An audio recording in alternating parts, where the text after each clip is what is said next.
Ladies and gentlemen, good day and welcome to the Q4 FY24 conference call of Thomas Cook India Limited, hosted by IIFL Securities Limited. As a reminder, all participant lines will be in the listen-only mode, and there will be an opportunity for you to ask questions after the presentation concludes. Should you need assistance during the conference call, please signal an operator by pressing star, then 0 on your touchtone phone. Please note that this conference is being recorded. I now hand the conference over to Mr. Viral Shah from IIFL Securities. Thank you, and over to you, Mr. Shah. Yeah, thank you, Michelle. Good morning, everyone. Welcome to the Thomas Cook India Limited fourth quarter and FY24 earnings conference call. Today we have with us Mr. Madhavan Menon, Executive Chairman of Thomas Cook India Limited, and senior management team. Without much ado, I invite Mr. Madhavan to begin the call with his opening remarks, post which we'll take the Q&A session. Thank you, and over to you, sir. Thank you, Michelle. Thank you, Viral. Good morning, ladies and gentlemen. Thank you for joining the conference call after the fourth quarter of the financial year. I just want to introduce the people around the table. We've got Mahesh Iyer, Managing Director and CEO of Thomas Cook India Limited. Vishal Suri, Managing Director of SOTC Limited. Mr. Deepak Deva of TCI Limited. We've got Mr. Vikram Lalwani, Managing Director and CEO of Sterling Holidays. We've got Mr. Ramakrishnan, President and CEO of DEI. We've got Devashish Nandi, who is the Group CFO. We've got Brijesh Modi, who is the CFO for Thomas Cook India Limited, and Mr. Krishna Kumar, who is the CFO for Sterling Holidays. I think, the numbers speak for themselves. Effectively, this was the fourth successive quarter of profits in the post-pandemic era.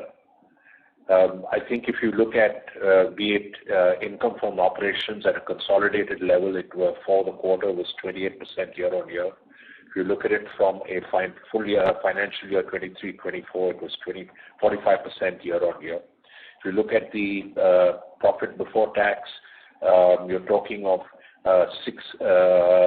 growth from a loss of 62 million to a profit of 607 million for the quarter. And if you look at it on a year-on-year basis, it's grown to 345 crores as against a loss in the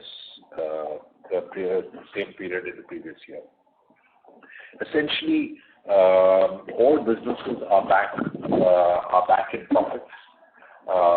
And we are now beginning to see a return to normalcy across every business as well as every geography. Admittedly, the volumes are still catching up in terms of transactions, but however, on the back of higher input costs, we are actually able to show more profitability on low volumes. Our expectation is that we will witness a comeback to normalcy during the year 2025. Having said that, some of our businesses have actually overtaken the pre-pandemic numbers, even in terms of transactions, and my colleagues will go into that detail. In terms of geography, some of our geographies have been a little slower, and I think clearly Hong Kong and Southeast Asia have been slower in recouping. But having said that, I think Thomas Cook, Sterling Holidays, SOTC and TCI have led the charge back to profitability. In the case of TCI, as my colleague Deepak Deva will explain, though we started late in the year, we actually caught up very fast. And in terms of prospects going forward, I think we will continue to see a good environment, both from the travel as well as from the tourism angle. And I differentiate this because on the outbound, we are seeing adequate demand. On the inbound, which is tourism into India, we're also seeing a lot of demand. We are seeing similar signals across our businesses. The last point I want to make is that you may have read about the announcement of our dividend of 60 paise per share. This has been split into two parts, 40% which is the normal dividend and 20 paise which is the special dividend. And this, in our opinion, is a gratitude to our shareholders for having stood by us. The last point before I hand over is the fact that our earnings per share has grown to 5.57 for the financial year ended 2024 as against 1.77 the previous year. With this, I will hand over to Mahesh and all my other colleagues who will give you introductory remarks, and then we'll come back to the question and answer. Thank you, Madhavan, and good morning, everyone. Madhavan has already given us a summary of how the performance for the year at group level, and I will straight on jump into the segments that we have for the businesses. And I'll talk about the Forex and the travel-related services. It's also have Deepak here on the call. He will, along with Debashish, cover the inbound segments, which is more overseas and India, and I'll take you through the B2C segments on the travel side. To begin with, on the foreign exchange business, if you look at the income from operations, actually grew 23% year-on-year from 246 crores to 302 crores. And consequently, the EBIT margins improved from 29% to 41%. As you will appreciate that in the previous calls, we had guided the market to a more like a 40-45% range. I'm happy to report that for the full year, we actually ended the EBIT margin at about 41%. And if I just look at the quarter that went by, which is the fourth quarter for FY24, EBIT margin actually expanded even faster. It was at 44%. EBIT for the business grew from 73 crores to 124 crores, registering a 70% jump on the backdrop of this improved revenue and a lot of cost transformation measures that we are undertaken in the business. It's also noteworthy to mention here that the retail portfolio during the year grew 19%, aided by the student growing at about 15%, holiday business growing by about 57%, and the remittance business growing by about 20%. Our digital penetration of transactions improved from 17% to 22% for the full year of FY24 as compared to FY23, which means our journey towards getting and acquiring customers digital is also playing off very well. Our card portfolio improved by about 40%, from roughly about $600 million to about $795 million, and that's a strong momentum that we have on the portfolio also. Consequently, the flow that we generated on the business improved from roughly about 800 crores in FY23 to about 200 crores in FY24. If I focus on the quarter for the business, for the foreign exchange business in specific, income from operations grew 6%, and you'll appreciate that the last quarter I guided you to the fact that we had given up operations in Bangalore airport, so the impact of that was visible there. But as we said then too, it doesn't impact the profitability because it was most like a break-even business because the payouts on the airports are much higher. And clearly that's reflected here in the current quarter also. While the revenue only grew by 6%, EBIT actually improved by 57%. And that's the reflection of the strength of the business. Some of the key drivers for this has been the retail volume growth, which grew again at 18% in the current quarter. And again, I want to highlight here that for the full year of FY24, the retail growth was 19%, and in the last quarter, we actually grew at about 18%. So clearly that's visible. We are seeing growth, and this is not a peak of any travel season in that sense. So the aided growth that comes in this business was not there. Despite that, our retail business actually grew by about 18%. Also noteworthy to mention that despite the challenges on the ITES sector, FX to corporates actually came back closer to the 2019 levels. So our volumes were at 2019 levels, which was in the previous quarters sub 90-92 levels. So we are actually now seeing a 100% recovery in the March quarter also. Card loads during this quarter improved by about 21% to end at about $171 million, and gross margins improved from 1.2% to 1.4%. Notably, our digital adoption actually improved by 110 basis points for a comparable quarter from 20% to about 21.5%. So clearly, across all lines of business within the foreign exchange, we actually saw double-digit growth and also an expansion in margin. Some of the developments that we have done, and which is important to update, the last time I spoke about a product on the prepaid side for the student, which was called Study Buddy, and I also guided the market to say that we are working on an enterprise product. and you would have seen that we have actually launched an enterprise card, which is a green card. Again, it's a plastic that you contribute to the environment, and we believe that's the first of a kind that any travel company or any prepaid card company has launched in this market. So that also gives an edge to us to go to the corporates and say, you will do your bit when you spend on these cards to the environment. Again, it comes packed with a lot of features, which includes lounge access, calling cards, and stuff like that, which our internal survey told us are things that corporates are looking for. So that's something that we did.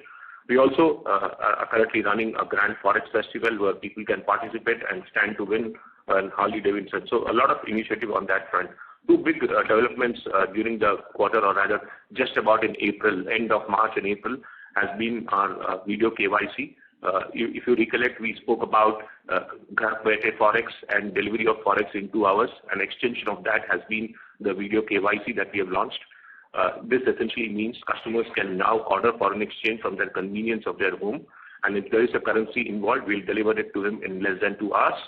And if there is no currency involved, and if it's a seamless remittance transaction or a card transaction, the entire KYC process will be completed digitally, and the card will be delivered to him. So essentially, we're getting closer to the customer and actually ensuring that he has more reasons to come back and deal with us. So that's on the foreign exchange piece. Moving on to the travel vertical, coming to the income from operations growth. Income from operations on a year-on-year basis grew 54% from 3,643 crores to 5,618 crores. And that growth has come on the backdrop of a smart turnaround in all travel businesses. And Devashish and Deepak will talk about how the inbound businesses contributed during this quarter. Other than that, the outbound business also came in very good. As you'll appreciate that the period between Jan to March is not really the peak of the travel season, but despite this being an investment quarter, I'm happy to report that we actually or a lot of our businesses actually came in at profit or at a break-even level. And that's a positive beginning where we are taking the seasonality out of travel and moving towards more like a stable quarters going forward. EBIT margins on this business improved from just about 0.03% to 3.42%. And I will call out again, we guided the market to close to a 5% EBIT margin that we are targeting on this business. And I think the path towards that profitability seems very much in the near horizon. From a recovery point of view, long-haul recovery in the current quarter was close to about 78%. And for the full year, we were at about 72%. And the short-haul and domestic business actually trends higher than the pre-pandemic level. The MICE business, again, had a good quarter. You will appreciate that last year, same time, we had the G20 and Khelo India volumes that were sitting in our books. This year, obviously, there's no G20 and there's no Khelo India that happened. Despite that, our volumes stood ground, and the profitability and the margins on this business actually came much higher. On the corporate travel side, the volumes continue to grow higher than pre-pandemic level, actually grew about 16% as compared to the previous year. The mix of business continues to be lopsided towards domestic, 90% towards domestic and 10% to international.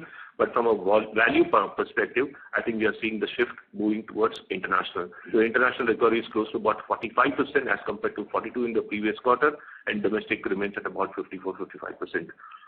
The non-air services, which has been an important lever and strategy for us to grow our revenues and yields on this business, has inched up from roughly about 4.5% to about 7% at the end of this quarter. And we expect this to move towards more like the 7 to 9% in the quarters to come.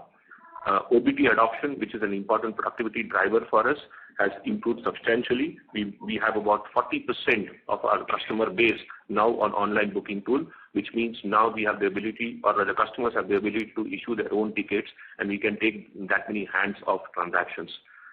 All in all, I think within the foreign exchange, the travel businesses, I think we have seen some steady growth.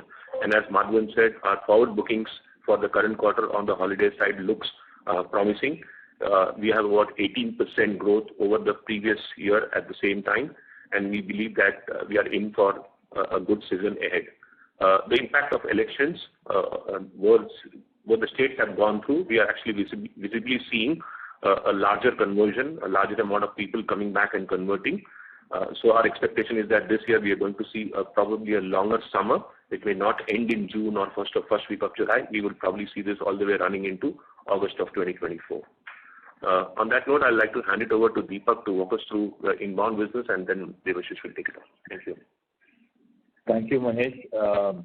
Good morning. I'm Deepak Deva. I'm the Managing Director of Travel Corporation, India, the inbound arm of the Thomas Cook Group here in India. So I'd just like to talk about our growth that has been 122% year-on-year for FY24. As you all know, during COVID, there was a standstill. There was no clients moving from overseas into India, which changed last year. Last year has been a phenomenal year for the inbound business. The last quarter, the quarter 4, there was an 82% year-on-year for quarter 4 24.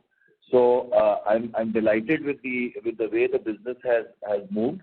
The margins have remained strong and steady, which is also a good sign. Now I'd move to the key driver for this. Basically, demand for the long haul has come back from the key source markets of Europe and USA. China has not been picking up business, and China used to be a large inbound market for Europe with about 60 million people traveling there. That hasn't picked up, so there is demand that's available. They are traveling to different parts. The war in Gaza and in Israel has also moved business to different parts of Asia, including India, and we have gained from that. And India's image is very positive overseas, and this definitely is helping the inbound business. I'll now talk about some of the source markets where all this positivity is taking place. India basically has 5 key source markets: UK, Germany, France, USA, and Australia, which are the key markets. And for us, the growth has happened from all these markets. UK has grown close to about 180%, Germany over 250%, France 129%, USA over 50%. And interestingly, new markets have also emerged, such as Eastern Europe, which have given us 150% increase from these markets. I'll now just quickly touch upon the outlook for the coming year, 23-24, the financial year 23-24. We expect a growth of 18% for the coming year, and as now business has stabilized.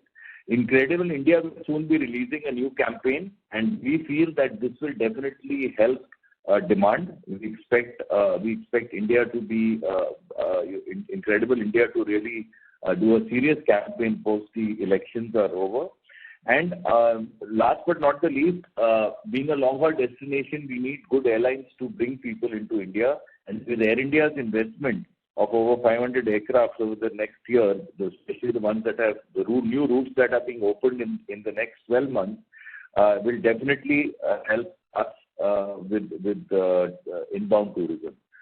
So with that, I would now like to hand over to Devashish Nambi.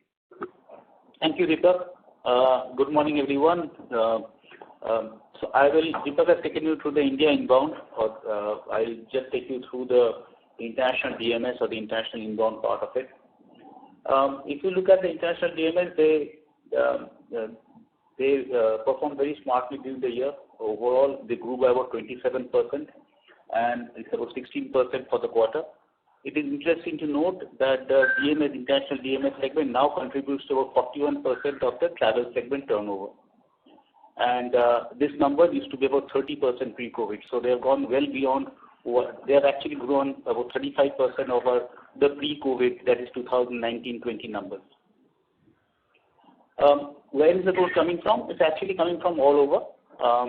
Till last year, we are talking about the lack of growth in Asia. But in the current year, we are happy to state that all the regions are performing well. In the Middle East, our unit Desert Adventure is actually showing very good volumes, in spite of the fact that there is major disturbance going on because of the conflict in Israel, and also because of the fact that in the last quarter, operations were hampered to some extent because of the weather conditions in Dubai and Abu Dhabi. But the demand is getting primarily driven by the CIS countries, obviously from India, and as well as the developing sports segment. The demand from Europe is a little muted because of the geopolitical issues and because of the economic problems that we know about. As far as Africa is concerned, both the units in East Africa and South Africa continue to do well. South Africa especially has shown a sharp turnaround and is getting encouraging volumes driven by the European market. USA, the unit which is called LIC Pro, continues to do well. Volumes are far higher than what it used to be in the previous year or even in 2019, and we are looking forward to a great summer. Last but not least, Asian Trails, which is the unit which recovered later than anybody else, is showing very strong volumes in countries like Thailand, Malaysia, and Vietnam. Even key countries like Laos and Cambodia, which are not expected to do well, have started doing very well, and the sales are now exceeding pre-pandemic levels. We expect the DMS segment to continue to do well in 24-25, in spite of whatever geopolitical and economic issues are there across the world. Just like Deepak said, that is likely to happen in India. One last point unrelated to DMS, but I wanted to make is this year has been a bit different for us in the sense that the Q4, which is a Jan-March quarter, we normally took it as the investment quarter, and we either reported a loss or very minimal profit. This year has been a very sharp turnaround, and we are now showing a healthy profit for this quarter as well. And this has never happened before, and so it's probably the beginning of a new future for us. Thank you, and I'll now hand over to Vikram. Over to you, Vikram, for story. Good morning. Thanks, Devashish. Good morning, ladies and gentlemen. My name is Vikram Lalwani, and I'm from Sterling Holiday Resorts Limited. I'm its Managing Director and the Chief Executive Officer of Sterling. I'm joined by Mr. L. Krishna Kumar, who is the Chief Financial Officer at Sterling Holiday Resorts Limited. It's a privilege to interact with all of you again today.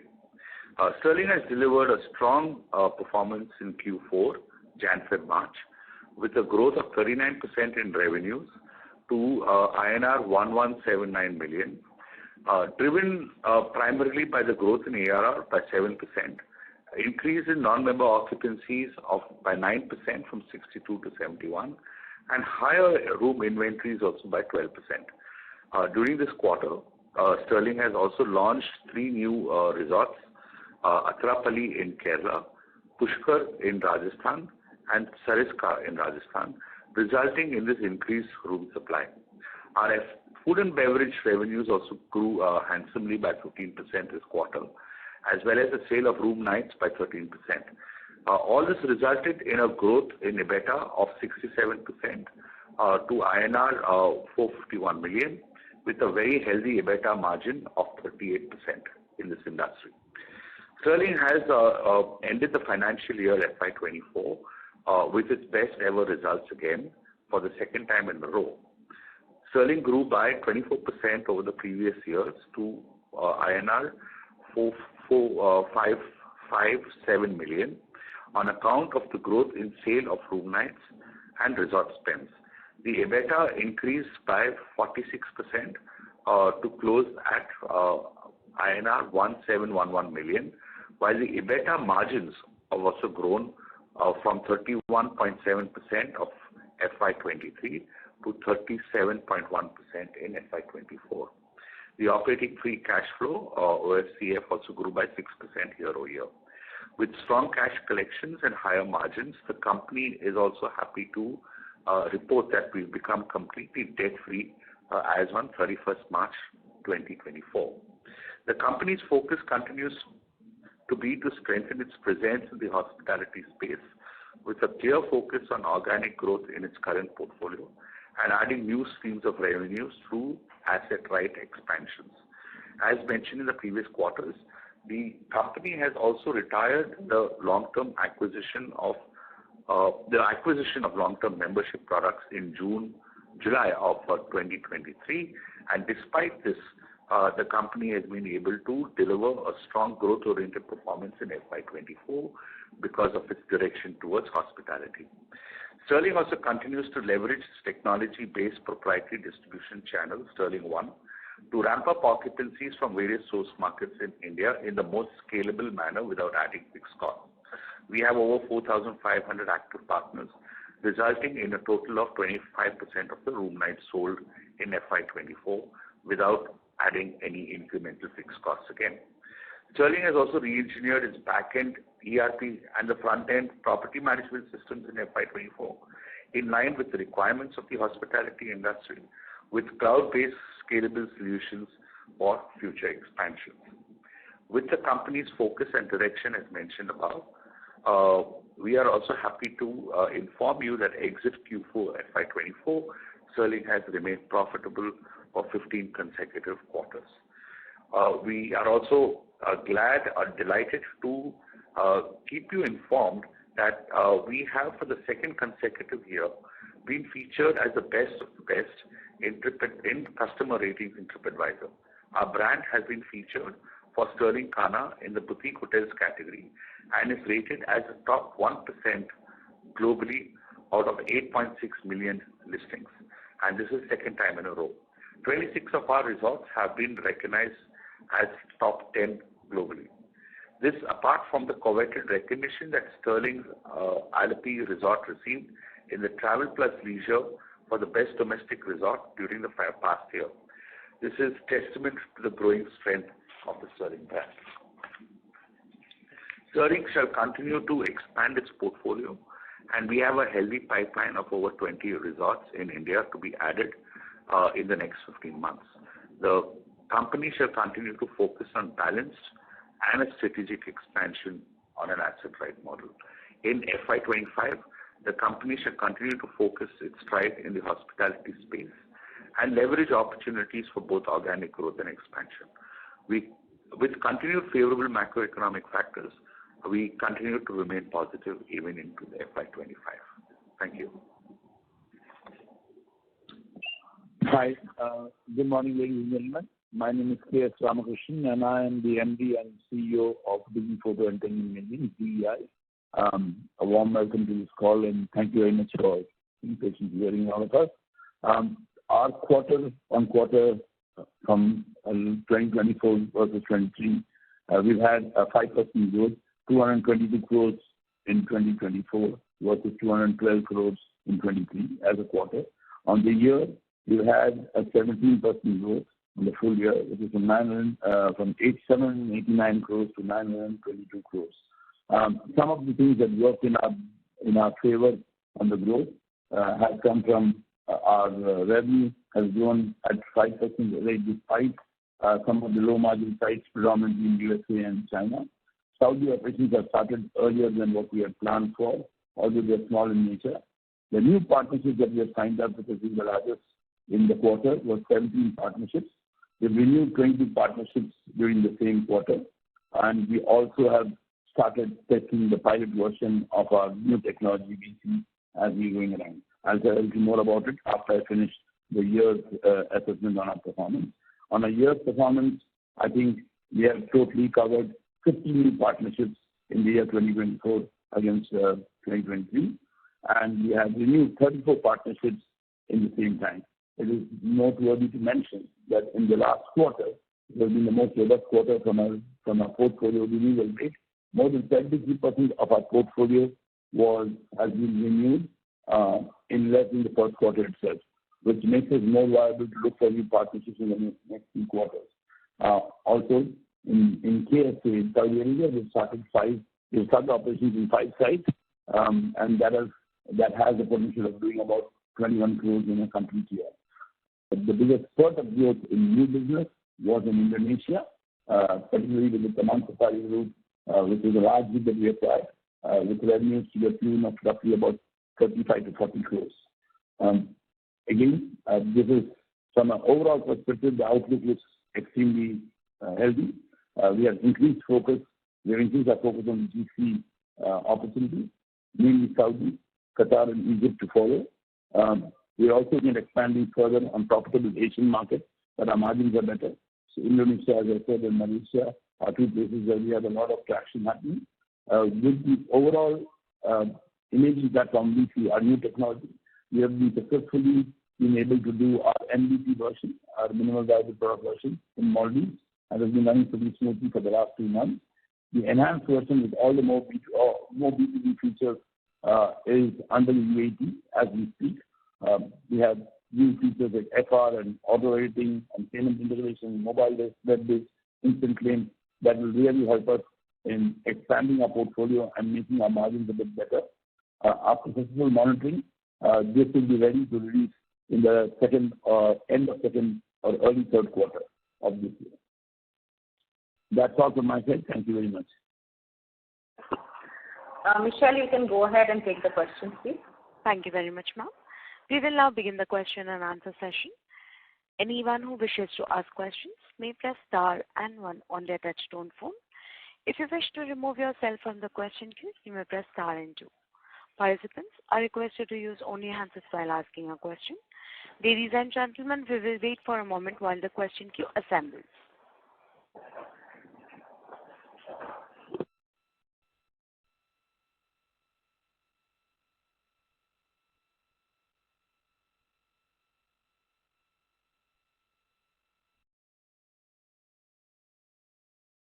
The first question is from the line of Himanshu Nayyar from Systematics. Please go ahead. Hi team, good morning and congratulations on a great performance across the 4 divisions.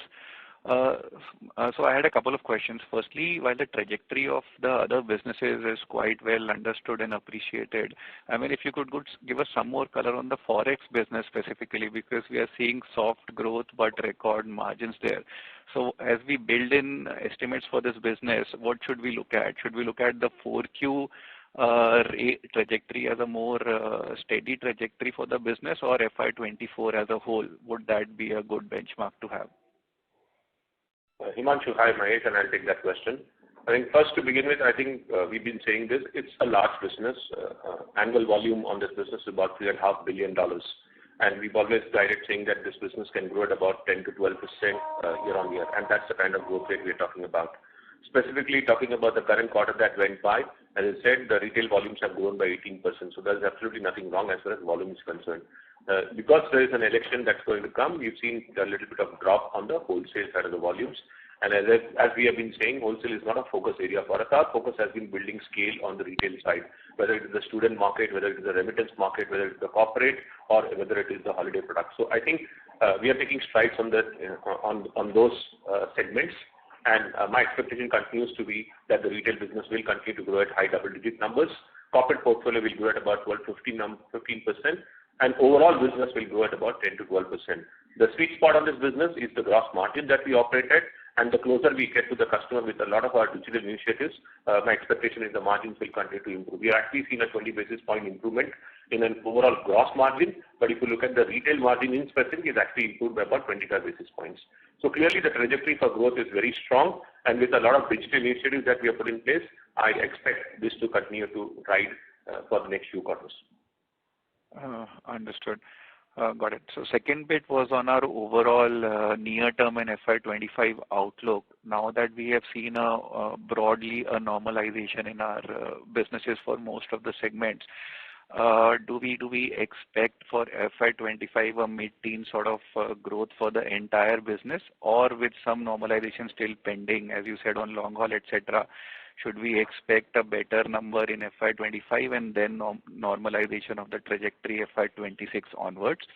And for the very near term, with the elections in the current quarter and the high base that we now have for 1Q, I mean, do we see some, with elections, do we see some sluggishness in our current quarter performance? If you can comment on these two. So, let me address the first question that you raised in terms of what we see as the focus going forward. I think the point I need to make is, while we're seeing normalization in terms of the absolute numbers, the reality is that the transaction base is still growing. And my expectation is that across all our businesses, without exception, you're going to see the transaction volumes come back to normal over the next year. So I think that's an important point that must be considered when you consider FY25.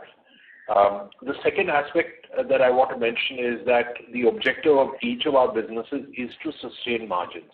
It's not about going back into a discounting game or this thing. So I think each of my colleagues have mentioned it in one form or the other, that they're focusing on retaining their margins where they are. And this is a new environment that we're facing in the post-COVID situation, where we're seeing that our input costs across all our businesses have actually grown. Whether you look at airfares, whether you look at hotel rates, whether you look at transfers, guides, everybody's rates have gone up. And we live in a world where there is a degree of inflation that's factoring itself, as well as shortage of disruptions in the supply chain. So I think that's another factor. The third factor is that we've kept our costs under tight control. Regardless of the businesses that you're talking about, obviously, we need to factor in, for example, DEI went into 2 large parks post-COVID, and therefore their hiring increased in those segments. But if you look at headcount, if you look at employee costs across all the other segments, we are actually holding fairly firm in what we are pursuing. The last aspect that I want to mention is the fact that technology is being constantly upgraded. Gone are the days when you used to take 5 years over a project. Today, we constantly have projects running, and the primary focus has been on productivity. So in summary, I'm talking about sustained margins, I'm talking about control costs, and I'm talking about continued improvement in productivity through the introduction of technology. So that's the part I'm addressing. Anybody else wants to add in? So, Himanshu, I'll take the second part of your question, which is the sluggishness on account of elections. As I mentioned in my commentary, we did see in parts where states were going into elections, the inquiries actually coming down. But post those states having finished their elections, the inquiries are actually bumped up, and so has the conversion. So as I said, we expect that this year we are going to see probably a long tail to summer, and our expectation that it may run well into August, mid-August or so. So yeah, there's no sluggishness per se. We are witnessing an 18% growth in terms of our overall volumes as compared to previous year, and we expect that trend to continue.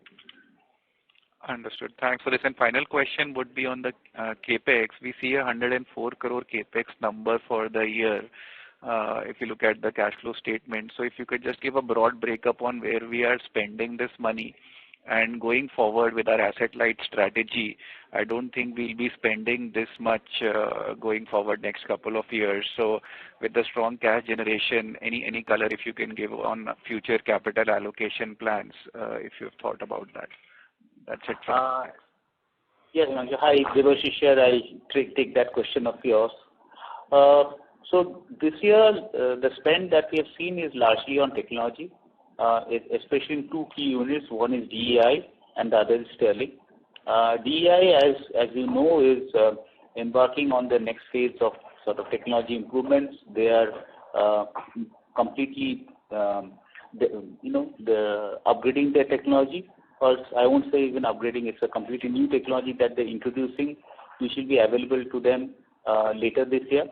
And this expenditure, 100 crores, a large part of it actually is accounted for by DEI. The second unit where technology upgradation happened is in Sterling, which is for the booking systems and for the back-end operations. They have spent a good amount of money on that. We discussed this in the past that our spend is largely going to be on technology and a bit of the usual stuff of wherever there are branches being set up.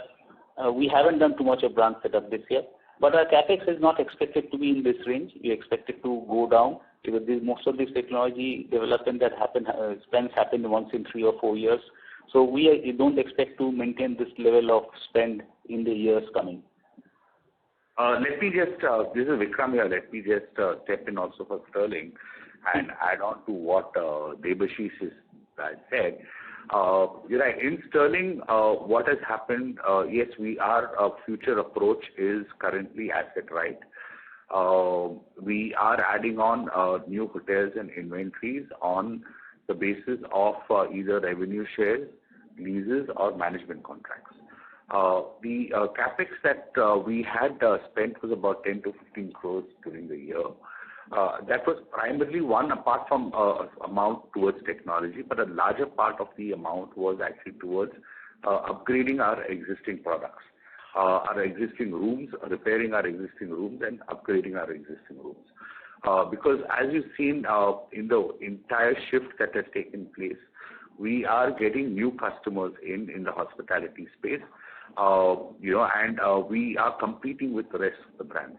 So to a large extent, our own resorts that were there, we did spend some amount of capex on adding new facilities in those resorts and upgrading the existing rooms in those resorts. So that's where, even for the coming year, FY25, to a large extent, the capex allocation will be only towards upgrading our existing products as well as adding new facilities within our existing products. And it will be in this range. So that's how we are looking at even in FY25.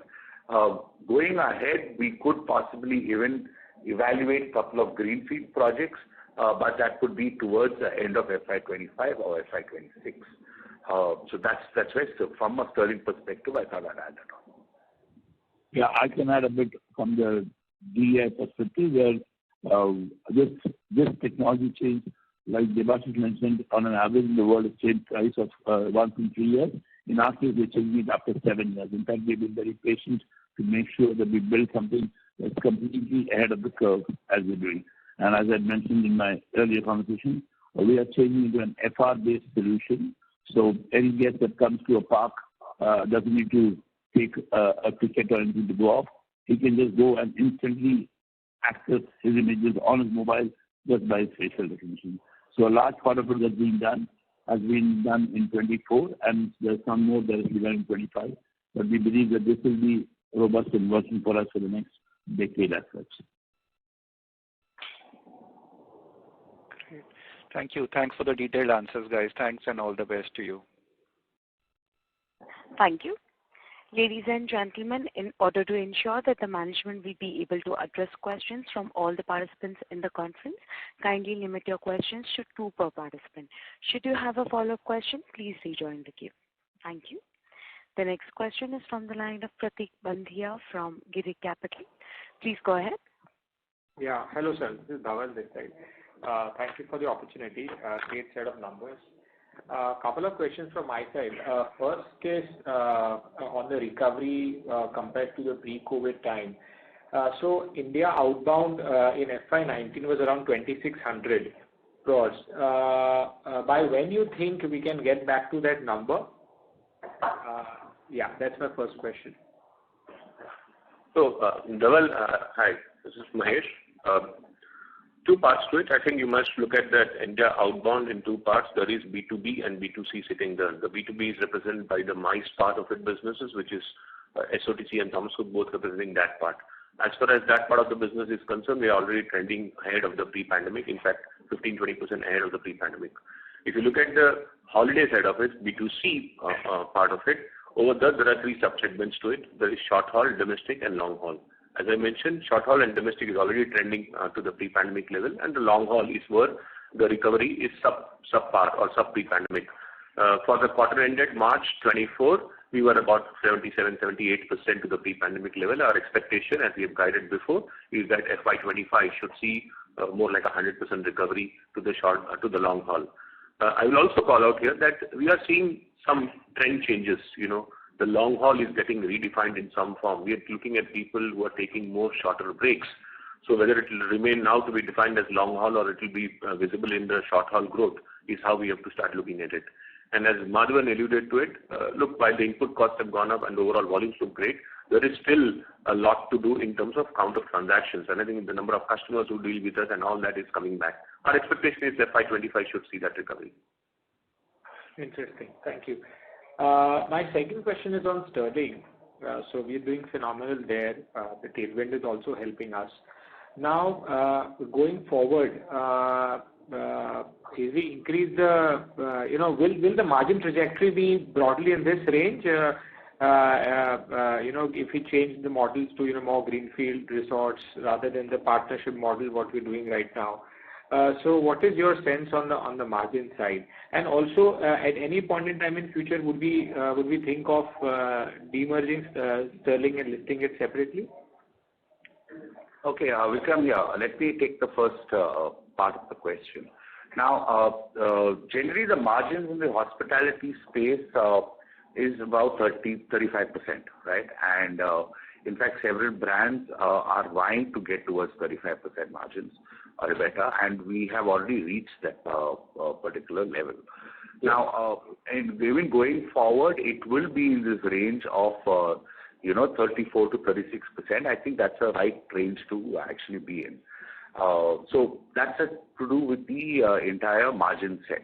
Now, when we get into expansions in terms of an asset, right, obviously there is a balance that between, when we say asset right, there's a balance between management contract rooms and taking P&L rooms which are either on revenue shares or on lease.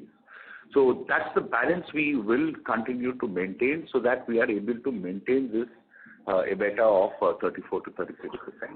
As far as potential greenfields are concerned, which could possibly get into FY26, we will do a careful evaluation of those greenfields and the results that we would get and how fast we are able to turn them around.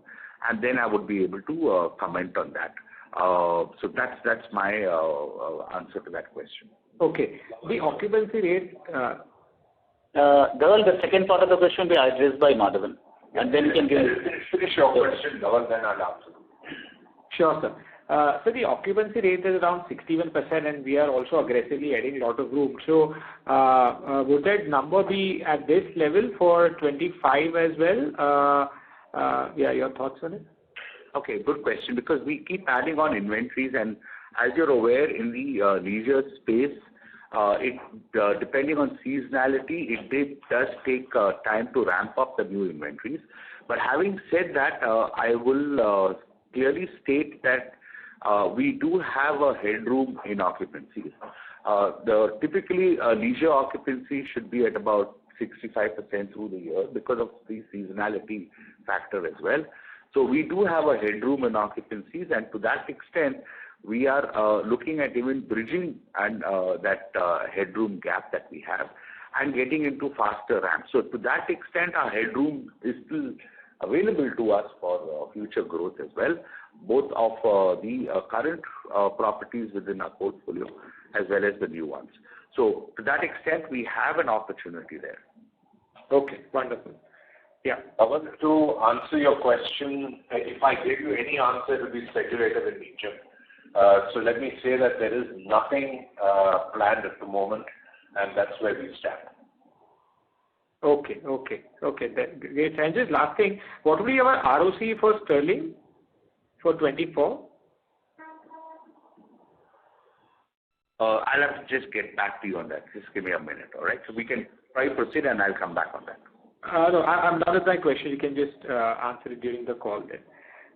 Okay. Thank you very much. Good luck. Thank you. The next question is from the line of Anushka Chitnis from Arihant Capital. Please go ahead. Thank you for the opportunity. So I have a couple of questions. The first is about the DMS business. What is the current contribution to profitability on the travel side from the DMS business, and what can we expect from this next year? And my second question is regarding the associate income component on the P&L for the quarter. It has grown substantially YOY and QOQ. So can you throw some light on that?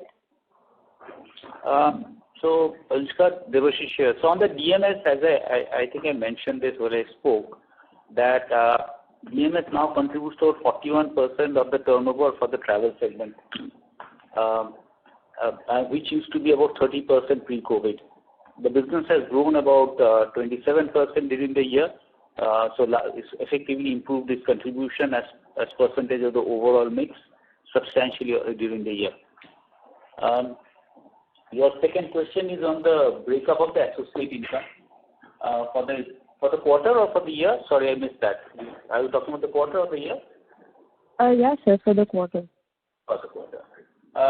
So for the quarter, the associate income is arising out of two of our JVs, two of our associate companies rather. One is a JV which is TCI Go Vacation. There's income about 12 or 13 million from there. The second is an associate company which we have in Sri Lanka, which gives about 5 million to total about 17 million out of that. So that's the breakup. Thank you. Actually, my DMS question was regarding the contribution of the profitability to the travel business. So on the bottom line, how is it looking? We normally do not split the EBIT beyond the travel segment. We don't get into EBIT at a sub-segment level. That's how we have always done it. But I can assure you one thing, that if you look at DMS as a whole, it is certainly very profitable right now. Got it. Thank you so much, sir. Thank you. The next question is from the line of Jigar Jani from B&K Securities. Please go ahead. Yeah, hi. Thanks for taking my questions and congratulations on the great set of numbers. So two questions. One, coming back to the travel side, if you look at the leisure segment of things, we are now almost 60% compared to FY20 levels. So when you say that we will see a rebound in FY25, overall, how much rebound to the pre-pandemic levels do we expect in FY25 and 6 overall? And what implications will it have on the overall travel segment margin? So right now your EBIT margin is 3.4%, and considering that transactions are likely to come back and long haul is also slightly coming back, plus your DMS businesses are getting profitable, which you have mentioned in your presentation and press release. How do we see the travel-related margins going ahead? That's my first question. I will just ask my second question after this. Jigar, I'll take that question, Mahesh here. As I said before, and I think this question came up before too, we expect the recovery in 2025 on the travel segment to be almost closer to the pre-pandemic level. There will be some sub-segments within that, let's say DMS operations here and there, which may not be to the 100% of the pre-pandemic. But I think the focus for us, as Madhavan has always emphasized, is to say that we are not discounting on our margins. So we are actually going to see the travel segment EBIT margins going to be improving for two reasons. One, when the volumes come back, your gross margins will stay intact, and that will flow through to your bottom line, because the cost transformation that has happened will not let the cost go up, and the digital transformation that we have done will ensure that the productivity measures are kept in place. So clearly we expect a lot of flow through of the increased revenue to come to the bottom line, and hence it's reasonable to estimate that our EBIT margins will improve from where we are currently based on the higher volumes that will come through. From a recovery point of view, as I said, outbound businesses, we expect the recovery to be 100%. Deepak, during his conversation, spoke about inbound businesses and said how he expects the recovery to happen and expecting an 18-20% growth in the current year. And I think on the DMS business, Debashish alluded to it, saying that we had a strong growth in the financial year that went by, and our expectation next year is that we should be rather repeating a similar growth trend. And I think that if you add those three, you would see that our overall top line, our revenue income from operations, will actually resonate to what we were at the 2019 levels. Okay, understood, sir. And does it imply that you could hit mid-single-digit kind of margins on travel, given all these factors are playing in our favor? Well, Jigar, that is what we have always maintained. Our ambition is to move our EBIT margins to close to that 5% range. We are currently about 3.5%, so there is some room for us to grow. But I think that will come from the volume growth that will come, because we are not giving away our margins or the cost benefit that we have had over the few years. So we're going to retain that. So it's reasonable to expect that when the volume growth comes back, some of the improvements will stay with us. Right, sir. And on the MICE business, obviously we are sitting on a high base right now, given that FY24 had G20 and Cayman India in that base. Steady state, we should see MICE also growing at, say, mid-double-digit kind of 15% odd mark, given that whatever you have spoken about inbound travel coming back overall. So 15% kind of growth should be acceptable, right? We should be able to do that even on the highway. So, Jigar, first, I think I'd like to mention here that MICE is not to be looked up from an inbound perspective. It's more from an outbound perspective. It's more like a B2B outbound, where we are taking large incentive groups and events and conferences and stuff like that. Traditionally, this business has been growing at about 12-15%. Post-pandemic, obviously, the recovery was slow because not too many markets were open and stuff like that. The domestic was the first to come back. But post-22 and 23, the whole of FY24, what we've seen is the recovery on the long-haul MICE, which is more international, has come back very, very strongly. All the destinations are attracting India. India has become a very strong outbound market, and enough and more tourism bodies are coming and investing in India and trying to attract customers to visit their countries. So we see there's a strong demand coming, appetite from corporates to spend is there, and you'll appreciate the fact that the entire MICE business is based on rewarding your distribution network. So if you talk about the paint companies, you talk about the insurance companies, you talk about a whole lot of people who depend on a large distribution network to distribute their products. This is more like an R&R program for them. So if you are going to see their volumes grow by 15-20%, it's reasonable to expect that they will be spending on the distribution that much too. So yeah, I would expect that you will see that teen double-digit growth. Right. And any acquisition plans, given that across any of the businesses, given that we have been generating or we will generate significant free cash flows overall over the next couple of years. So, and we have historically been acquiring companies to build businesses.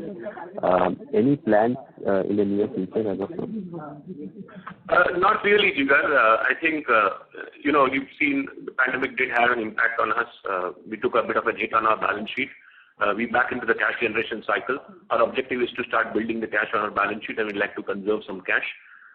We don't have anything in the horizon, neither are we in any conversation with anyone at this point in time. Sure, sir. Thank you so much for answering the question. Yeah, Vikram here. Can I just step in? I think Mr. Dhaval had a question. Sure, sir. Yes. On the ROCE part, I think on the FY24 financial results, if you take the capital employed, which is the return we have generated, it's close to around 20%. 20%, and it's ahead of the peer comparison of the other profit. Thank you very much, sir. We'll take the next question from the line of Prolin Nandu from Edelweiss Public Alternatives EM. Please go ahead. Yeah, hi team. Thank you for giving me this opportunity. Sorry to harp on the same question which Jigar asked. So if I look at your FY19 numbers, right, the total top line from the travel and related service was close to 6,000 crores. And if I look at the breakup of that numbers, right, I mean, there is a segment of MICE already which was there in FY19, right, which was, if I'm not wrong, close to, close to around 18%, right? So, and travel in outbound and inbound was close to around 3,000 crores. So what I'm confused is that when you mention that, outbound is going to, or long haul is going to come back to normal, what is the number in absolute terms that we are comparing it with, right? I mean, and what is the number in FY24? If you can help me, otherwise it's a bit confusing because MICE was already included, and you mentioned that MICE was part of the travel segment, but MICE is a separate, pie chart item in your FY19 presentation. So if you can give like-to-like numbers, that would be great. Roland, I think what I was trying to make a mention is because Jigar mentioned MICE with the breadth of inbound. And what I was trying to say is that for us, MICE is measured in terms of outbound and not inbound. I think that was the point I was making, so I just thought I'll give clarity on that. Yes, in the overall travel segments, we have B2C, which is holidays. We have B2B, which is MICE and corporate travel. And then we have got inbound businesses in India and overseas. So that's how the entire travel segment is built up. What we are trying to tell you here is that if you look at the outbound business, there was roughly about 2,400 crores in FY20, and our expectation is that you will see that number coming back in FY25. That's the point we're making. Yeah, and that comprises of your short haul as well as long haul. And also we have an outbound unit out of Hong Kong that's also sitting in the outbound unit, and that will also be showing a recovery. You will realize that Hong Kong as a market didn't recover for a large part of 2023, and we expect a full recovery to happen in 2025.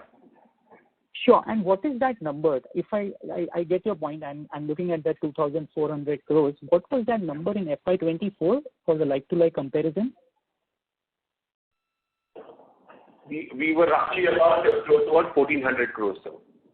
Okay, we were at 1,400 crores. So that number should go back to 2,400 crores is our estimate, right? Okay, great. And so this number itself going to 2,400 crores will lead to us substantially. I mean, maybe and the rest of the segment will also grow.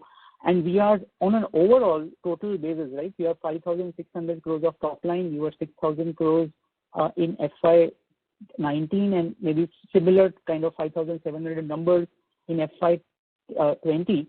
So you mentioned that we would be on an overall basis right there, right? But we are pretty much there, right? So the growth should be substantially higher, right, in terms of overall revenue? Yeah, I think it's important for you to understand that the questions that were there were more about how do we see the trajectory on the outbound. As I said, from an overall travel perspective, we are already there. But I think it's all about saying what portion of the outbound recovery will you see, because we've been always saying that we were a little backtracking on the long haul side of it. We expect that recovery to come back. And will the 1,000 crore addition will come out of long haul or accelerated pace on short haul? I think time will tell. Okay, understood. No, that's very clear. Thank you for that. And my last question would be on your free float, right? I mean, which is close to 1,200 crores. Now, obviously, part of this free float funds some of the other businesses, right, in terms of working capital, right? But in terms of if we were to punch in a number as to how much of this free float can be investable in some of the, risk-free instruments back in India at around 6.5-7%, what should that number be, Mahesh, right, according to you? What should that number be? So, Prolin, as you rightly said, when I say free float, these are floats coming out of my prepaid product under foreign exchange business. Now, in a form, this is restricted cash. This is not free cash. Yeah, and these are cardholders' funds. Hence, I need to ensure that they are well protected and well managed. We deploy them in instruments which are liquid by nature and at the same time interest bearing. So we do a fair bit of treasury management on it. If you look at our portfolio growth on the prepaid side, the last quarter our portfolio grew by about 20%. Last year-on-year comparison, portfolio grew by about 40%. Typically, in a model like this, floats account for about anywhere between 4 to 5% of your overall portfolio, and we expect that this addition year-on-year will be anywhere between $20 to $30 million. Now, we will be very, very cautious in how we deploy these funds because, as I said, these are cardholders' funds, and hence it's to be better managed and has to be in instruments which are liquid by nature. And that is a board-approved process that we follow, and we will continue to do prudent treasury management as far as these funds are concerned. But what could be that number? Sorry, again, to hop up from that working capital requirement that is there in your other businesses, what could that number be right now which you are investing in, safer instruments? I take your point that this is not free cash in technical sense, but what would be that number out of 1,200 crores that we are investing in risk-free instruments for a shorter tenure? So, Prolin, we really don't invest into investments. We actually do swaps. Yeah, okay. Because what happens is you will appreciate that when I sell a prepaid card to a customer, I sell in foreign currency and he pays me in rupee. And there is a delay from the time that I raise an invoice for the corporate to process the invoice and take the payment back to me. So in the intervening period, what I do is I take forwards and then I kind of manage the forward through swaps. That's the mechanism that I follow. But essentially, I really don't deploy funds out of these into my working capital. It's more about the day-to-day management in that sense. It's not a working capital in that sense. Okay. That's it from my side. Thanks a lot, team. Thank you. The next question is from the line of Yash from Stallion Assets. Please go ahead. Hi, am I audible? Yes, sir. Thank you for the opportunity. First of all, I just want to congratulate the management and the entire board for, a successful turnaround for the business. 2 years ago, we were north of 250 crores of loss, and, this year we made 250 crores of profit. So, really, really well done on that front. My question basically is that looking forward for FY25, given the expected demand recovery in your transaction volumes and your margin delta, especially in your travel business, and as we said that Q4 is the first quarter ever where Thomas Cook has made a profit, even before pre-COVID, like FY19 Q4, you had almost 20 crores of loss. So you have, I just feel that the business is at an inflection point right now. So do you feel that we can make about 400 crores of PAT for the next year? How do you feel about that in terms of a trajectory going forward? Yes, I'm sorry, I can't comment on a number like that. We have already guided to say what kind of growth trajectory we see and the kind of initiatives that we are taking to control or rather operate at the margins that we are at, manage our costs and focus on our productivity improvements. But to give a straight number to say what can that be, I'm sorry, I won't be able to comment on that. Sure, no problems. I just wanted to understand that because your tax rates and your interest costs have been very volatile, so is it something that you can guide for FY25? So maybe yes, Devashisha, I can take that question. So actually interest costs are not volatile, to be honest. If you look at our current year interest cost and if I take the current quarter, which is probably a better representation, our total finance charges, as I would like to put it, is about 26 crores as against 23 last year, same quarter last year. Out of the 26, about 5.5 crores is the real interest. About 6.5 crores is the interest on lease rental, interest component of lease rental, which is more of accounting thing than anything else. And the balance, which is the bigger part, is the 14.5 crores is bank charges for various things. This could be for credit card, usage of credit card. This could be for cash management charges. This could be for even payment gateway charges. Important to note that these are volume related. This actually indicates when these charges, the bank charges go up, they indicate higher volumes of business.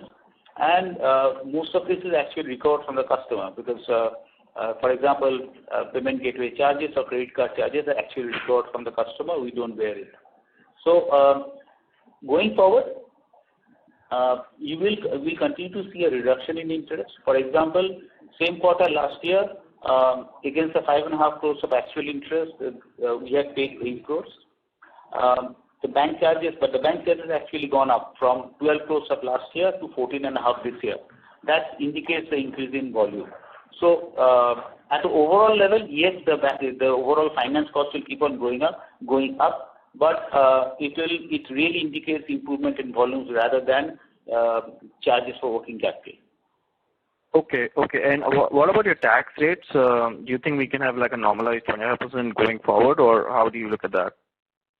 I think our tax rates are fairly normal. I'm not really getting the drift of that question. Is there something specific that you're trying to say? Because last quarter we had your PBT was 61. If you see the quarterly numbers, I think it was 7% tax rate. It's fluctuating quite a lot. See, we are a group. We are not as one single company, and we are across multiple countries. So if you look at the tax rate, Thomas Cook, the standalone company, operates at a higher level of, still in the old regime of tax and not the new regime. The rest of the companies in India are on the new regime, which is at a lower rate. There are also some of the companies in India and abroad have accumulated tax losses because of the COVID, etc. And those are being utilized now. And therefore, the tax rate does look a little, the ETR, so to say, the effective tax rate does look a little off. But if you see the financial year, you can take, if you want to get guided, you can take the average tax rate for the full financial year and be guided by that, at least for the next couple of years. Okay. Thank you. Thank you. The next question is from the line of Anil K from K16 Advisors. Please go ahead. All my questions have been answered. Thank you. Thank you. The next question is from the line of Naveen Baid from Nuvama Asset Management. Please go ahead.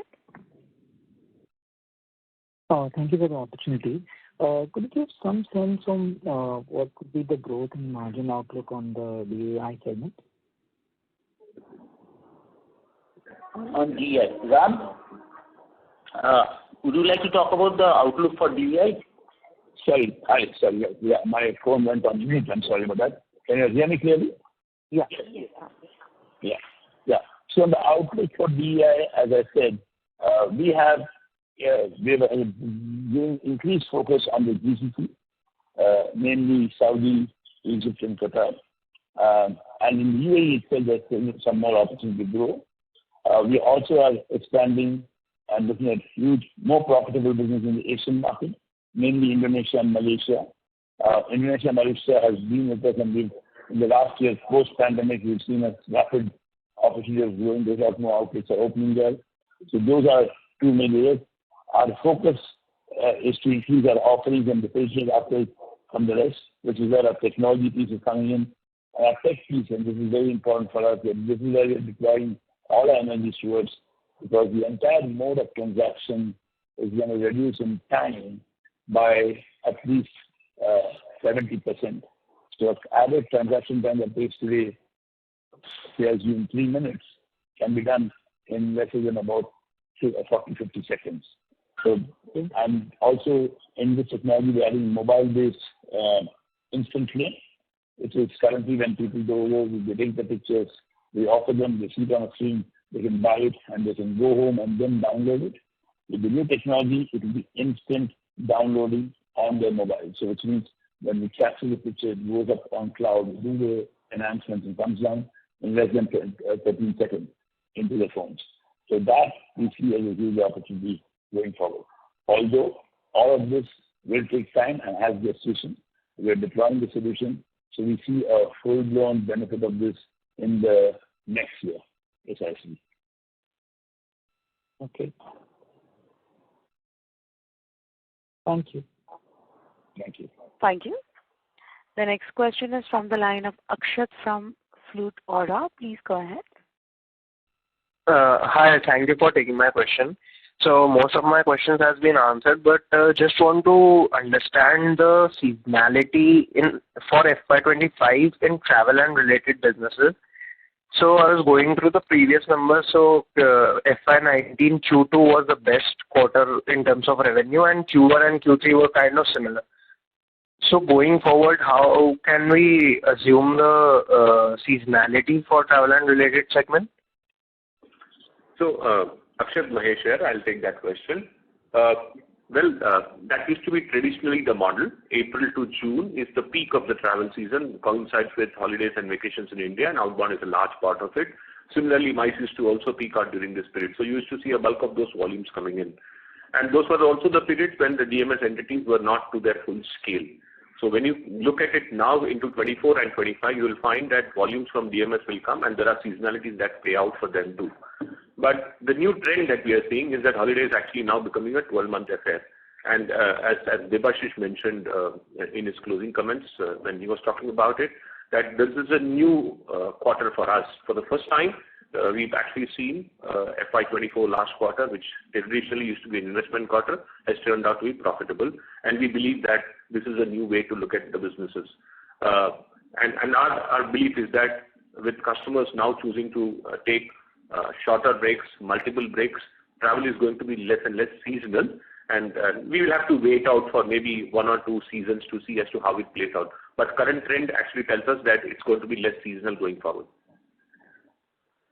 Okay, that was very helpful. Thank you, and all the best for FY25. Thank you. Thank you. The next question is from the line of Manish Parekh, an individual investor. Please go ahead. Hello. Yeah, yes, sir, please proceed. Yes. Yeah. Good afternoon, sir, and congratulations for a good set of numbers. Sir, on a blended basis, how do we see margins going forward? Is there still room to expand in FY25 as well, considering that we are expecting growth in revenue as for FY25? So Manish, again, as we said, across all lines of business, we are focused on improving our margins. We've been helped by some of the improvements in the input costs and the appetite of the customer to continue to travel despite the input costs being higher. We are being opportunist. We are trying to capture what we can. Believe that a lot of it has already been done in FY24. Wherever there is more opportunity, we'll definitely grab them. As you'll appreciate that we also have got benefits of common buying between SOTC and Thomas Cook and also working with the DMS units. So all of those benefits on a higher volumes that will flow in will definitely be reflected in our gross margins as we go along. Okay, because I watched Mysore interview on CNBC, wherein he talked about, there is still scope for margin improvement from current levels. So that is why the question was there. Sure, and the logic was the same that I just mentioned, Manish. Okay, thank you. Thank you, sir. Thank you. The next question is from the line of Dhaval Desai from Giri Capital. Please go ahead. Yeah. Hello, sir. Thank you for the repeat opportunity. So my question is on the MICE business segment. Given you mentioned that the target customers are growing in size, and that's why you're going to see a double-digit kind of volume growth. Now, with regards to the pre-COVID, the size of your target customers will become quite big, and the future also looks quite good. Has there been a change in the way they were organizing travel for their dealer distributor network, their own staff and employees? And B, when these companies become large in size in terms of their employees and distributors, does your scale advantage come to play? And you can flex your muscle and defend the competition in a much better way, offer more services to your clients. So some thoughts on how have been your size scale is helping you to get a competitive advantage in this MICE segment. So there were two parts to your question. First, I'll talk about how we see the opportunity and how corporates are behaving. And you will see that every company is looking to expand their reach. They are going into new markets. And when you enter new markets, either you can set up your own store or you go the distribution route. And I think a lot of the FMCG and other companies are using the distribution route to penetrate into tier 2 and tier 3 and tier 4 markets. MICE as a business, as I said, is more like an R&R program. They like to keep rewarding the distribution network. And there are new entrants coming. I mean, if I take an example of a paint industry, and I'm sure you would have seen that happening, there are 2 or 3 new entrants who have come in that space. If you talk about insurance, there are new players coming in that space. So clearly, each one trying to expand their volumes will either go and get new set of distributors or piggyback on the existing network. And there is this race to be better than the other. So operators like SOTC and Thomas Cook will have to constantly keep upping their game in terms of the experience we provide. We are not just players who join the dots, but we also focus on experience because that's what differentiates us from the rest of the lot. So clearly, where experience comes into play, I think we get an elbow room to flex and also make a little more margins than an ordinary player can do. So to that extent, there is some availability to us in terms of flexing our muscles. Talking about how we see the trajectory of growth, I think we've already said the market is looking good. Appetite to travel is strong. Corporates are spending. They are looking to grow their bottom line as a result of the growth in the top line. So we expect this growth to be in the, as I said, high double digit in the range of about 15 to 20%. That's the kind of expectation we have for FY25 and beyond. So a lot of corporates take their teams to Thailand, Vietnam segment, which I hear the highest. So now from our perspective of giving something more, also from profitability perspective, do we also focus, more on that, or more on other far destinations or the same country? Because I think the competition could be very high. Because I've seen some some small time travel agent, tour operators are also, organizing MICE events for companies and taking 300 to 400 people, to these Thailand, Malaysia kind of destination. So, your thoughts on it. So, Dhaval, I think you must appreciate the fact that the entry barriers in the travel business are actually none. Yeah. But as I said, and I alluded to that, to say that we are experience creators.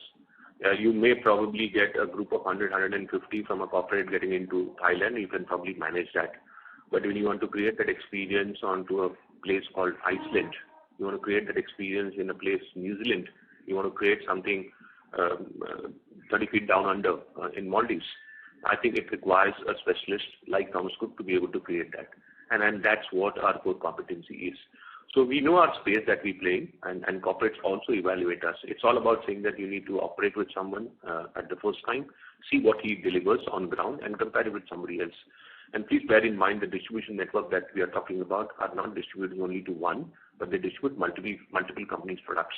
So when they travel with someone and see the experience, they come back and say, oh, I went on a tour with Thomas Cook and that experience was far superior than this. Which means that there is a word of mouth that happens, and then the corporate starts inquiring with us saying that what is it that Thomas Cook did and can they replicate that for us.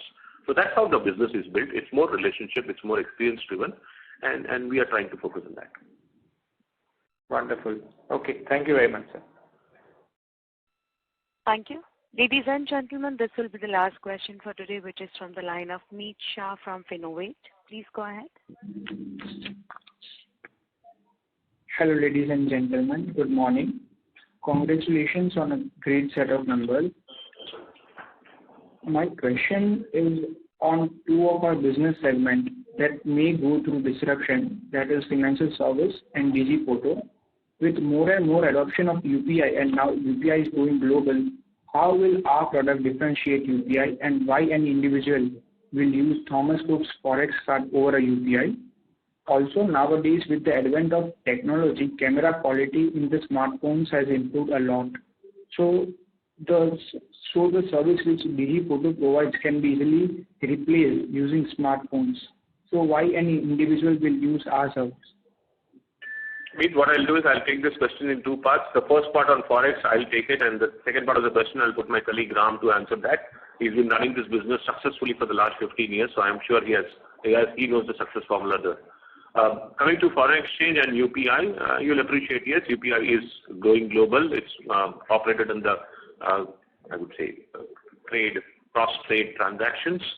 But clearly, the acceptability of that is currently much lower. If you look at the prepaid card, it's no different from what an UPI can do. It is a prepaid plastic. It can also reside on your phone, and that's the next set of innovation that you will see coming from the Thomas Cook table, where you need to even carry a plastic and actually keep it on your phone. So essentially what you're saying is that like UPI, you have your currency on your phone, you can go and tap anywhere that you want to do. It is also important to highlight that tap and pay as a model or QR code as a model globally is still coming of age. It's not there at every place, especially the markets where customers travel to us. We haven't seen that penetration to be large. And we are cognizant of the fact that that's an area that we need to keep working on. The sweet spot on getting to the prepaid card space is that the card is valid for 5 years, which means that you hook the customer for 5. And we are trying to build that journey with the customer so that he knows he has an experience of dealing with Thomas Cook, and he realizes that the product does the same that an UPI can do. I'm also happy to let you know that we also have, while we distribute MasterCard and Visa, we also distribute the RuPay cards. We are in active dialogue with NPCI, working on some of the options that we can bring, which can be taken global. So yeah, we are cognizant of what can come, and we are working towards that. But I must emphasize here that our prepaid card today, we represent about 26% of the market, and it's been growing at about 40%. And if I look at the 10-year CAGR on this, we've been growing at about 15% on a 10-year period. So yeah, we've been getting some scale, and we believe that we will be able to differentiate ourselves in the marketplace as we go along. And the proof of that is when we launched our Study Buddy, we understood what the customers want, what that need of the customer was, and created an offering. I spoke about it in my commentary about the enterprise product. So we understood the need of the enterprise and launched something. We are working on a holiday product, which we believe will be superior to what we currently offer. So essentially, we are segmenting the customer and creating products that suit their requirements. And I believe that's a good strategy to go forward. Just, Meet, can I just add, this thing is, I think as a group, we are focused on clearly adapting to new innovations that are appearing across our businesses, be it the conventional, branch structures, be it our distribution channels, be it the way we interact with our customers. That entire exercise has been going on for a couple of years. So, it's not a question of whether our model works or not. It's our ability to adapt to the requirements of the market, and that's something that we have done. I mean, today, if you look at our distribution channels, we operate through multiple channels, which was not the case 5 or 7 years ago when there was only one channel and nothing else. So I think it's important to recognize that we will continuously innovate, adapt to achieve alignment with the market's expectations. Because at the end of the day, all of us are selling experiences. We are not selling a hotel, we are not selling a flight, we are not selling a sightseeing event. The business that we are in, we are selling experiences, and that needs to cover multiple touch points. So I think that's what I want to say. Thank you. Ram, you want to take the second part of the question? Yeah, I would like to say, but if you can just repeat the second part of the question, if you don't mind. Yes, sure. So nowadays, with the advent of technology, camera quality in the smartphones has improved a lot. So the service which Digi Photo provides can be easily replaced using smartphones. So why any individual will use our service? Okay, so on a lighter note, I can say for the 20 years I've been thinking why do people still buy our pictures? It's been growing year on year. One of the facts that you have to understand is smartphones taking good pictures have been there for the past 5 years. Okay, it's not been any different. Now the pictures are getting better, but the pictures were there for being good pictures have been taken for the last 10 years from smartphones. The last 5 years, fairly high-end technology pictures. Our image is sold due to the emotion. Like Madhavan mentioned, we are selling experiences. We are no longer just selling a simple picture. We are selling a video part of it. We are integrating with a lot of stuff. We're adding a lot of enhancements on it. We're doing augmented reality on it. So it's way lot more than just about a simple picture. It's an interesting model that we've been embarked in. I said the response of the consumer is just growing. No one wants to refuse buying that moment that is spend a lot of money and come or flown a lot of miles to come and take. That emotion is something that, and when you with your own phone, you end up taking either a selfie or requesting somebody else to take the picture. Our technology and our presence makes the entire family to be together and look the best when we compose it together. So I hope I then answered the question of why people do buy pictures again. And as far as technology goes, we are ahead of the curve on that piece. What we can do, you can't do with your smartphone any which way. You can't add augmented reality. You can't add video elements. You can't do auto edits. You can't do auto correction. How much will you do on your both still and standard picture and video offerings? Okay, sir, got it. My next question is related to white paper published by RBI related to the money changer. How will this move impact our foreign exchange business? So, with Meet, I think there was a discussion paper rolled out by RBI. I think different participants in the industry have given their views. We have to wait for the regulator to come back and give us some direction as to how they are thinking about it. One of the things that they have spoken about is they want to introduce this concept of FXCs, which is FX correspondence. We believe it will bring a lot of consolidation in that space because we have about, give or take, 1,500, 1,600 money changers who operate in this country. When the FXC concept comes, they have to actually fold under an AD2 or an AD1, which is a bank or akin to Thomas Cook. And I believe some amount of consolidation will happen in that space. But we'll have to wait out and see what the policy statement from the regulator is and then accordingly measure our actions or strategy around that. Okay, sure, sir. If I can chip in a small question, we have over 15 billion of cash on the balance sheet. So is there any plan for buyback to reward the shareholders? Meet, I think we've already answered that question earlier when I talked about the dividend. I think the word reward depends on how you perceive it. In our case, it's not a question of reward, but it is our way of showing gratitude to our investors who stayed with us through this period. And as and when we see opportunities, we'll address it as it comes up. But definitely not rewards. Okay, sure. Okay, sir. Thank you. All the best. Thank you. As that was the last question for today, I would now like to hand the conference over to Mr. Madhavan Menon for closing comments. Over to you, sir. Ladies and gentlemen, thank you very much. I think we covered a lot of distance today in terms of questions as well as the answers.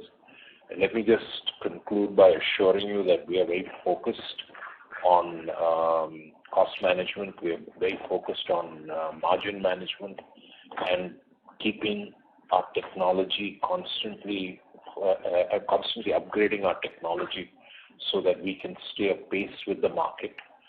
There are things that are happening in the market. Today everybody thinks that AI will fit every pocket that you find in the world. We are one of those pockets.